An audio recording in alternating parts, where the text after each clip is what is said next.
오늘 주시는 말씀은 창세기 37장 18절부터 24절까지 말씀입니다. 찾으셨으면 저와 여러분 한 절씩 교독하겠습니다. 요셉이 그들에게 가까이 오기 전에 그들이 요셉을 멀리서 보고 죽이기를 꾀하여 자, 그를 죽여 한 구덩이에 던지고 우리가 말하기를 악한 짐승이 그를 잡아먹었다 하자. 그의 꿈이 어떻게 되는지를 우리가 볼 것이니라 하는지라.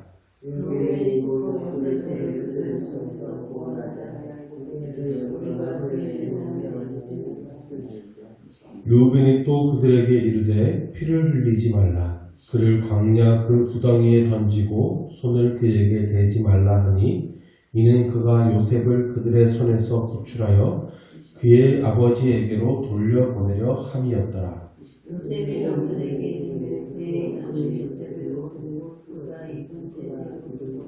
다같이 그를 잡아 구덩이에 던지니 그 구덩이는 빈 것이라 그 속에 물이 없었더라. 요셉에 대한 형들의 분노가 극에 달했습니다. 어제 살펴본 본문에서 형들이 요셉에 대해서 왜 그렇게 분노할 수밖에 없었는지, 그 미움의 크기가 어느 정도였을지 좀 짐작해 보았습니다. 오늘은 우리가 18절부터 읽었지만 12절부터 해서 37장의 마지막 절까지 좀 살펴볼 텐데요. 12절에 보시면 형들이 세겜에 가서 아버지의 양떼를 치고 있습니다. 가나안 땅에는 양에게 풀과 물을 먹일 곳이 그렇게 넉넉하지 않습니다. 때문에 이곳 저곳을 이렇게 돌면서 양을 치는 것이 일반적인 일입니다. 그런데 이번에는 세겜이라는 곳에 가서 양을 칩니다. 근데 세겜 하면 여러분 딱 기억나는 곳이 있지 않습니까? 시므온과 레위가 잔혹한 살인을 벌이는 바로 그곳이 세겜입니다. 참 여기는 가지 말아야 되는데 이쪽으로 가는 거 보니까 아버지 입장에서 걱정이 되는 거죠. 또 이곳에 가서 또 무슨 험한 일을 당하게 되지 않을까. 그래서 요셉을 보내게 돼요. 13절에 내 형들과 양떼가 다 잘 있는지를 보고 돌아와 내게 말하라. 그 아들들이 세겜에 가서 지금 무사한지 그 안부를 확인하고 싶었던 것이죠. 당시에 야곱의 집이 살고 있던 곳이 헤브론입니다. 헤브론은 세겜에서 100km 정도 떨어진 곳이에요. 형들은 그 먼 곳에 가서 양을 치고 있는데 지금 요셉은 집에 있네요. 자, 그런데 이제는 아버지의 심부름으로 형들을 찾아서 세겜으로 갑니다. 며칠 걸렸겠죠. 근데 세겜 주변에 아무리 양 먹일 만한, 풀 먹일 만한 곳을 찾아봐도 형들이 보이지 않는 거예요. 마침 어떤 사람이 요셉을 만나는데 그 들에 있길래 그래서 뭘 찾느냐 물어보니까 요셉이 내 형들을 찾고 있는데 그들이 양치는 곳이 어딘지 모르겠습니다. 그러자 마침 그 사람이 형들의 행방을 아네요. 아, 그 사람들이 도단으로 간다 그러더라. 도단은 세겜에서 21km 정도 떨어진 곳이에요. 도단이라는 단어는 두 우물이라는 뜻이에요. 그 지역에 두 개의 우물이 있어서 그런 이름이 붙은 것 같습니다. 요셉이 이제 그곳으로 갔는데요. 형들이 보니까 저 멀리서 요셉이 오는 거예요. 그런데 보니까 그 채색옷, 그 감독관의 옷을 입고 있습니다. 얼마나 더 꼴보기 싫었겠어요. 그래서 멀리서 오는 것을 보고 그를 죽이려고 꾀합니다. 동생을 죽이자고 마음을 모은 거예요. 이곳은 집에서 거리가 한참 떨어진 곳이니까 그에게 무슨 일이 있었는지 아버지가 절대 알지 못할 것이다. 형들이 멀리서 요셉이 오는 것을 보자마자 한 말이 꿈꾸는 자가 오는도다. 형들이 요셉을 죽이려고 결심한 큰 동기가 꿈이라는 거죠. 요셉이 꿈꾼 이야기를 자랑하듯이 자기를 과시하듯이 말한 것에 대해서 형들이 얼마나 큰 상처를 입고 분노했는지 알 수 있는 것입니다. 그래서 이들이 아주 구체적인 계획을 세우는데요. 20절에 자 그를 죽여 한 구덩이에 던지고 우리가 말하기를 악한 짐승이 그를 잡아먹었다 하자. 그의 꿈이 어떻게 되는지를 우리가 볼 것이니라. 그의 꿈이 어떻게 되는지를 우리가 볼 것이니라. 당시의 꿈은요. 신의 계시로 받아들일 경우가 많았습니다. 이렇게 선명하게 꾼 꿈이 있으면 그걸 예사롭게 받아들이지 않았다는 거예요. 정말 하나님께서 그 일을 이루실 것이라는 계시로 받아들였습니다. 당시에는 성경이 없었기 때문에 하나님께서는 꿈을 통해 자신의 뜻을 계시하는 경우가 많이 있었습니다. 지금은 성경의 시대죠. 꿈을 통해 말씀하실 때도 있지만 너무 꿈에 우리는 집착할 필요는 없습니다. 네, 형들은 지금 안 그래도 요셉이 감독관의 옷을 입고 아버지의 일을 일일이 다 일러 바치고 감독관 행세하는 것에 대해서 마음에 들지 않는데 앞으로 그가 진짜로 우리를 다스리는 자가 된다는 거 그런 꿈을 꿨다니까 도저히 받아들여지지가 않는 거예요. 그러니까 그를 죽이자. 여기서 죽이자라는 말을 원문의 뜻으로 보면 도륙한다는 뜻입니다. 갈갈이 찢어 죽이자는 거예요. 죽이면 뭐 어떻게 할 거예요? 다시 살려서 우리를 다스리게 할 수 없지 않겠습니까? 그 꿈이 진짜 어떻게 되는지 한번 보자. 뭐 이런 건데요. 이 악한 계획에 대해서 반대한 인물이 장남 르우벤이죠. 우리가 그의 생명을 해치지 말자. 형제들의 원래 계획은 요셉을 죽여서 시신을 구덩이에다 던져놓는 것인데 르우벤은 그를 구덩이에다가만 던지고 손은 대지 말자. 혼만 내주자라고 말합니다. 이렇게 한 것은 성경에도 기록되기를 자기가 다시 꺼내서 요셉을 돌려보내려고 한 것이었죠. 형들은 장남인 르우벤의 말을 들었습니다. 그래서 요셉이 오자마자 채색 옷을 벗기고 구덩이에 던져버립니다. 24절에 그 구덩이는 빈 것이라 그 속에 물이 없었더라. 그 구덩이의 상태에 대해서 자세히 설명합니다. 가나안 땅에는 이런 깊은 구덩이들이 많이 있습니다. 근데 이게 이제 비가 오면 물이 차고 건기에는 말라 있습니다. 만약 그때가 우기였으면 요셉이 물이 차 있는 구덩이에 빠졌다면 익사해서 죽는 겁니다. 그런데 마침 건기랑 구덩이가 비어 있어서 요셉이 살았습니다. 형들은 요셉을 구덩이에다 던져놓고 앉아서 음식을 먹고 있습니다.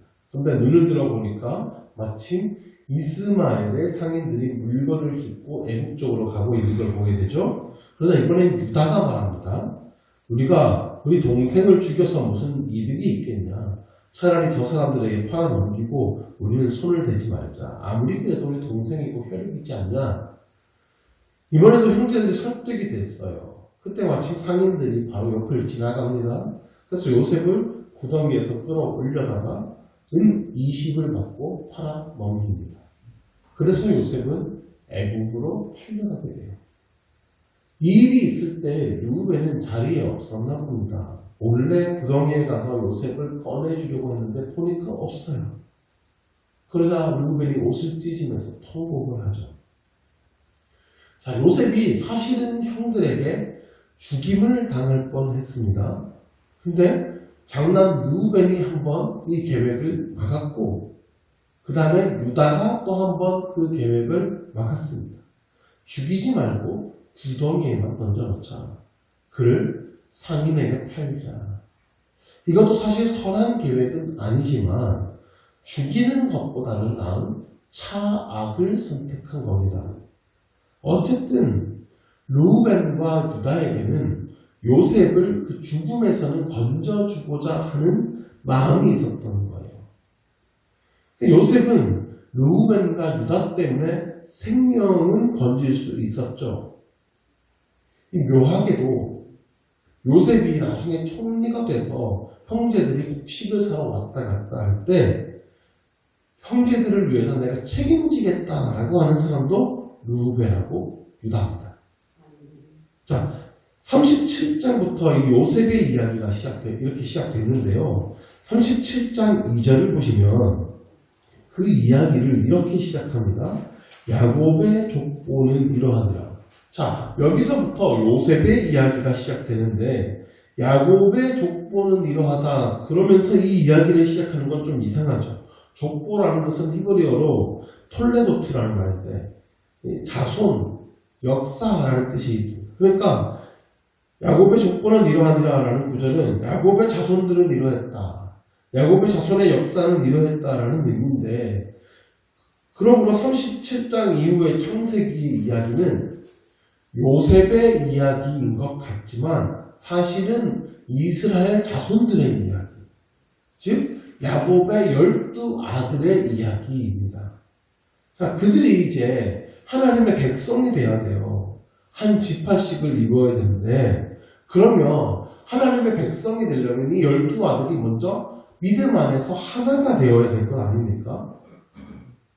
근데 지금은 형제들이 서로 이렇게 서로가 서로에게 상처받고 뿔뿔이 갈라져 있고 형제들끼리 서로 미워하고 심지어는 죽이려고 하는데 어떻게 이들이 한 민족 하나님의 백성을 이룰 수 있겠습니까? 근데 이미 이들이 가진 갈등의 골이 너무 깊잖아요. 누가 어떻게 해결하기 어려울 만큼 이들 안에 있는 그 상처가 깊어요. 그래서 하나님께서 지금 이 일을 행하신 겁니다. 요셉을 애굽으로 보내시고 총리로 만드신 다음에 7년의 풍년과 7년의 흉년을 준비하시고 그 모든 일 가운데 하나님의 사랑으로 준비된 그 요셉을 통해서 형제들이 드디어 자기들의 잘못을 뉘우치게 서로를 위해 희생할 줄 알게 그래서 그들이 애굽으로 와서 한 민족이 될 수 있었던 겁니다. 어쨌든 지금은 형제들이 요셉을 팔아넘겼고 이 일을 수습해야 돼요. 그래서 원래 계획대로 요셉의 옷에 염소의 피를 묻혀서 아버지에게 가져가죠.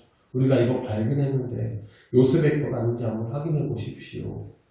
야곱은 안 그래도 요셉이 돌아오지 않아서 걱정하고 있었는데 피 묻은 옷을 발견하자 요셉이 짐승에게 잡혀 먹였구나 하는 걸 확신하게 됩니다. 옷을 찢고 붉은 베옷을 입고 오래도록 애통합니다. 자기가 가장 사랑하는 아들이 죽었어요. 17이라는 어린 나이에 자기가 시킨 일 때문에 짐승에게 찢겨 죽었다는 거예요. 그 슬픔의 크기가 얼마나 크겠습니까? 그래서 다른 자식들의 위로도 받지 않습니다. 그냥 나도 죽어서 내 아들 만나겠다라고 애통합니다. 너무나 큰 고통이 찾아왔어요. 아버지 야곱에게도 이것이 너무나 큰 고통이었겠지만 이게 형제들에게도 큰 충격으로 왔을 거예요. 아버지가 저 정도로 슬퍼하시는 거 보면서 느끼는 것이 있지 않겠습니까? 아, 우리가 좀 너무 심했네. 그러지는 말았어요. 그래서요, 나중에 형제들이 애굽에 감옥에 갇혔을 때 바로 이 이야기를 하죠. 우리가 요셉에게 행한 일 때문에 우리가 지금 이런 일을 당하는 거야. 그 후회가 깊게 가슴에 남은 것이죠. 하나님께서는 이러한 고통 가운데 신실하게 자신의 계획을 진행하고 계십니다. 요셉이 애굽으로 팔려가는데요. 노예 시장에 요셉을 내놓았죠. 많은 사람들이 있었을 텐데 마침 바로의 친위 대장인 보디발이 요셉을 사랑합니다. 요셉은 보디발의 집에 가지 않았다면 결코 애굽의 총리로 준비되지 못했을 겁니다. 우리의 생각으로는 도저히 이해되지 않는 고통이 우리 인생에 찾아올지라도 우리는 믿어야 됩니다. 하나님은 완전한 계획으로 우리의 인생을 이끌어가고 계십니다. 사람에게 상처받고 너무나 안타까운 일들이 벌어지고 관계가 틀어지고 이제는 더 이상 내가 살아갈 방법이 없어 보이고 차라리 죽고 싶을 정도로 고통스럽고 불행한 일들이 내 인생에 닥쳐올지라도 우리가 인생을 포기해서는 안 되는 이유가 여기에 있는 겁니다. 하나님은 고통을 통해서도 선을 이루어 가십니다. 형제들이 꾸민 일은 너무나 악한 일이었지만 형제들 간의 살인이라는 가장 악한 일을 막아주셨고 그리고 형제들의 마음속에 큰 교훈을 새겨주셨어요. 그리고 요셉에게는 가장 효과적인 훈련 장소를 허락해 주셨어요. 이 모든 일들은 고통의 현장 가운데 있을 때는 결코 보이지 않는 것들입니다. 절대로 알 수 없는 것들이에요. 이런 일들이 벌어지더라도 왜 나의 인생에 이런 일들이 벌어지고 소망이 없어 보이고 이제 형제국에 바탕난 것 같고 인생의 끝인 것 같고 근데 나중에 돌아보면 이게 완벽한 하나님의 계획이었다는 것을 알게 되는 거예요. 그 고통을 통해서 나를 만들어 가셨구나라는 것을 알게 되죠. 그러므로 그저 믿고 견뎌내야 합니다. 지금 당장은 주님의 뜻이 무엇인지 도무지 알 수 없어도 믿어야 되는 거예요. 하나님께서는 반드시 이 일을 통해서 선을 이루어내실 것이다. 하나님은 가장 좋은 길로 인도하십니다. 나에게 지금 고통이 큰 만큼 내가 깎아지는 부분도 클 것이고 그래서 나에게 이 깎아지고 연단됨을 통해서 분명히 큰 일을 이루실 것을 믿어야 되는 거예요. 정말 철부지였고 이기적이고 할 줄 아는 거라고는 형들 잘못 일일이 일러 바치는 것밖에 없었던 이 요셉이 어떻게 이 애굽이라는 당대 최강국의 총리가 될 수 있겠습니까? 이거요 바로의 꿈 한 번 해석해가지고 실력도 안 되는데 그 자리에 오른 게 아닙니다.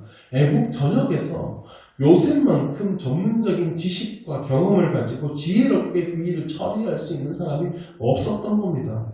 보디발의 집에서 재무관리를 하고 감옥에서 죄수관리를 다 했기 때문에 요셉이 이렇게 될 수 있었던 결정적인 그 인생의 터닝 포인트는 그가 빠진 구덩이였어요.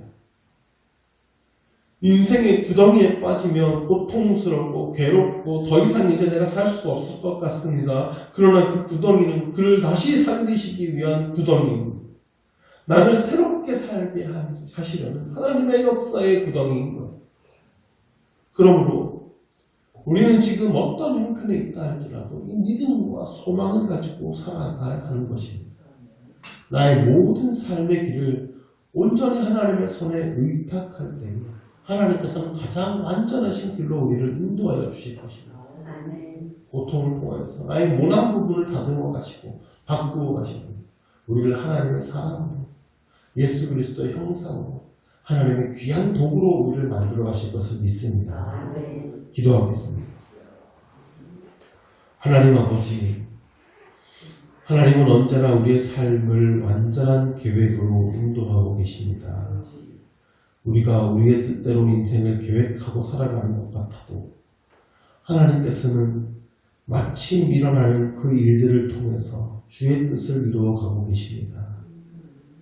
온전히 주님께 우리의 인생의 길을 내어 맡기기를 원합니다. 때로는 너무나 고통스럽고 힘겨운 일들이 벌어질지라도 주께서 나와 함께 하심을 믿게 하여 주옵소서. 그 고통마저도 주님께 내어 맡기게 하여 주옵소서. 그 고통을 통하여서도 주님의 뜻을 이루시는 그 선하시고 완전한 계획을 믿고 견디어내게 하여 주옵소서. 우리에게 더욱 깊이 찾아와 주시고 우리에게 힘과 용기를 주시고 어루만져 주시고 강한 손으로 굳게 붙들어 주시옵소서. 예수 그리스도의 이름으로 기도드립니다. 아멘.